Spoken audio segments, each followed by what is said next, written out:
Hey y'all, welcome to Tattoo Save Lives TV or channel. It's been a while because I had to get myself together. But it is story time and I'm ready to talk about how I became a stripper. It was a long time ago because now, I'm mature. I don't do that anymore, but it was really crazy because I never would have thought in my years of living in my life that me, who used to be the church girl, who used to go to church, in high school, president of the Bible club, all that me, huh, would be on the pole. Okay? I used to work pole and I used to make good money. But it's not for everybody.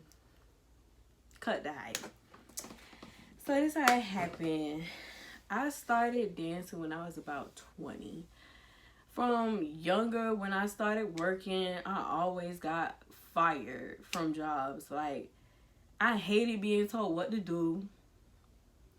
I hated structure, like in the sense of you got to be there at this time and you leave at this time, you clock in, or you have to be on lunch for a 15-minute break and 30-minute lunch. That wasn't me. I've been getting fired from jobs since I started. It's not good to say, but I have. Like, 16, worked at McDonald's, got fired because I got mad. I cussed the manager out like he rushing me on the fries. I'm like, how the fuck I'm gonna make fries that damn fast? Like, you gotta sit and let it cook. And then when Dixie, I got fired because I spoke my mind because it was a lot of Hispanic people and I felt like, it was like a bit of like, oh, the Hispanic people, went to higher levels than black people that was there. That's just my opinion. Then I had call centers. Everybody know PRC. If you from Miami, everybody done started at PRC or their mama or daddy worked at PRC. Got fired from there because I was hanging up on the peoples when they was calling, trying to get direct TV. I just got tired of answering their calls. Like, I just ain't want to be there no more. I ain't want to take no more orders for trying to persuade people to get direct TV. So, after I got diagnosed and I got on medication and I got better, I was able to drive and be out and about because, I was really crippled and being in the house and not being on my own. And me and my my husband at the time, he became my ex-husband after that. So I had to make some money. I had to, 2 kids. I had a toddler and still an infant. So I had to do what I had to do. And a friend of mine who used to go to the same church, what she did, she was like telling me, oh, you should dance. It's money there. I made $800 in one night. I'm like, girl, I am bony as hell. What am I gonna shake? My big toe? Like, I'm bony, baby. Like, what? Who gonna wanna tip me? Who gonna wanna dance with me? Like, at that time, I was 108 pounds. But she was like, nah, it don't matter, girl. It's skinny girls in there. They still be making money. You still could go. You gonna make you some money because you pretty. Even though you small, you gonna make money. So I was like, I think about it, but I was really scared shitless. I was like, I don't know. So I tried the 9 to 5 one more motherfucking time. I tried it one more time. Excuse my language for people who don't like cussing, but I'm a sailor, but I'm gonna try to be good because I'm very respectful. So I tried the job one more time. My last job was at Inktail. And if y'all from Florida, Miami, y'all know Inktail was in Miami Lakes. It was a call center. I wasn't doing outbound, but I was getting inbound calls, and you have to persuade the people to get service or phone service or whatever.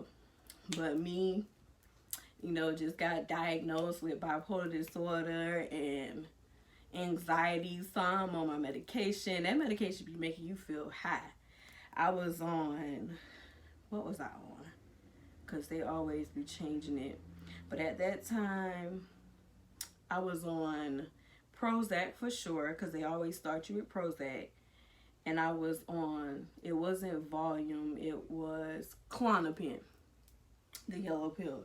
And I was on Klonopin. Then they had me on the Atenolol because my heart rate would go up at times because, the anxiety. But after I was on my anxiety medication and stuff like that, that shit ain't phased me with the heart racing. So I go to Intel. I tried out. A family member had helped me get that job. And I got tired. Like, I got into it with a manager because I felt like I heard him under his breath say, damn, she bony. I was like, what you? I started, cussing him out, doing what, just cussing him out. And then the manager was like, okay, you have to go home and like take a breather and then you can come back. I was like, okay, cool, see, because I was finessing the manager anyway, so I could try to get off the phone because he had liked me. So I was like, cool, I'll go home because I want to go home. I don't want to be here. So 2 weeks later, he had me doing the schedules and stuff like that. I was on the phone sometimes, but I still just did not like this structure. So in the back of my head, I'm like, I'm making $10 an hour and I'm working 8 hours a day. That's $80. And my homegirl just said, just for shaking her ass and taking some clothes off, she made $800 in 1 day. Like, that ain't even my check in 2 weeks. So I'm still thinking this, but I ain't saying nothing. I'm still going to work, still getting on the phones, still making the schedules. So one day I was like, man, this shit, I'm tired. I walked out that building and I drove straight to Rolex. Yeah, I'm from Miami. Rolex, the Lex, whatever they want to call it, Climax, they done changed their names about 55 times. I went to the Lex. So I drive up in there, I'm sitting in the car, but I'm so nervous. So this other girl parked next to me. She was like really thick, chocolate girl, like nice shape now. She was cute in the face, but I was like, damn, I'm finna talk to her and ask her why she here because I'm so scared to be by myself. So I was like, oh, like how this work and why you here? She was like, yeah, I used to dance, but I had kids. So I got stretch marks. Mind you, I don't have no stretch marks because, that Jamaican remedy that I used. I don't have not a stretch mark and I have 3 kids. But at that time, I only had 2. So she was like, I'm trying to see if I could dance here. So I finally get inside. Security let us in. I finally get inside. Man, I'm looking everybody naked. It just felt like paradise. I was like, ooh, look at that fine one over there. Look at that fine one over there. And there was this one light-skinned girl on the pole. I forgot what her name was, but she was on the pole. And she was just working the pole. It just looked so majestic and magical to me at that time. I was like, ooh, I want to do this. I was like a whole Ebony in the Players Club at that moment. Like, when can I start? So, long story short, we had to wait till the manager lady came. And she was a pretty lady. She was like the girlfriend of the owner of the club.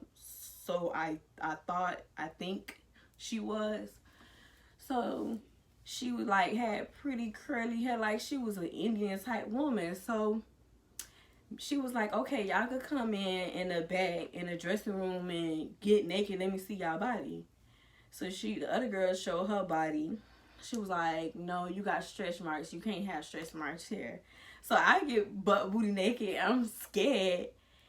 Sadly, she told me, baby, you too skinny. She told me I was too skinny. I was like, see, I told this girl that I can't do this because I'm like $1.5. Like, who gonna want to see me? So she told me, oh, you too skinny.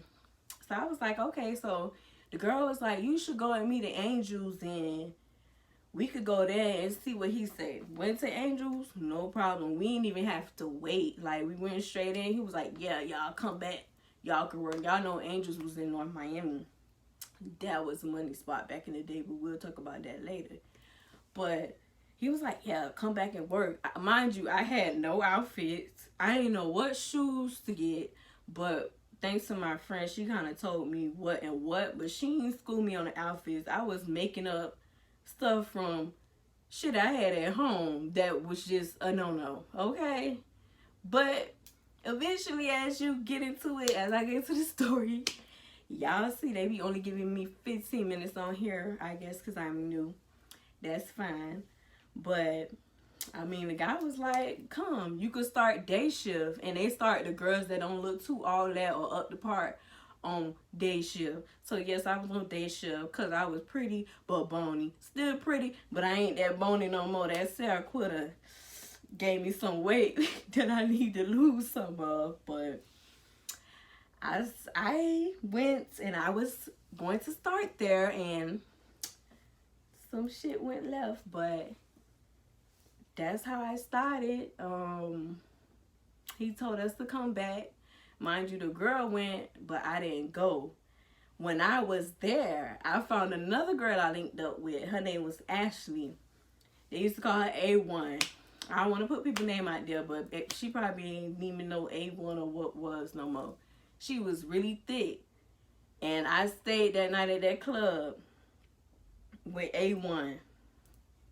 And A1 took us back to the Rolex. This was a whole week later because I was so scared to start dancing that I would just go sit in the club and watch the girls and see what they do and what was going on. But A1, she the one, she was the real deal. That was my dog. And she took us back to Rolex.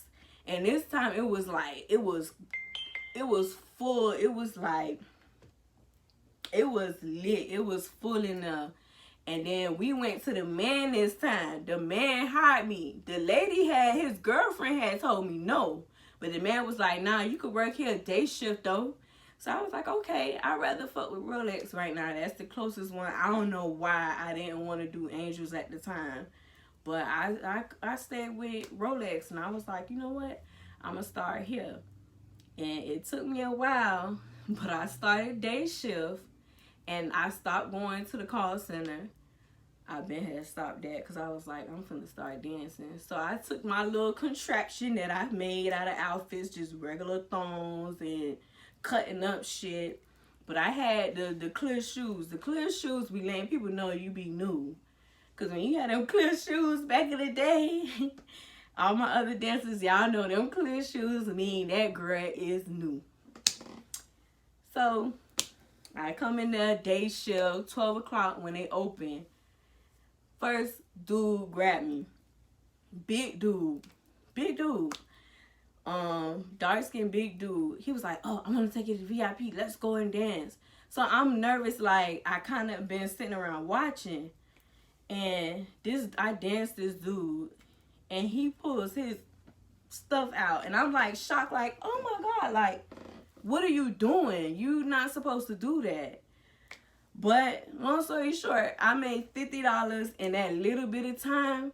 I ain't gonna lie, y'all, I thought I made some money. So after I danced him with his nasty behind, I left with that $50 and thought I made some good money. Because I was used to $10 an hour, working 8 hours and only getting $80. And I made $50 in like 3 minutes.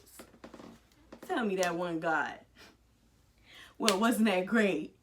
But yeah, so y'all gonna have to subscribe, like, And if you don't like, you don't like. And if you don't want to subscribe, then that's on you. You're going to miss out on the good stories. Y'all have a blessed one.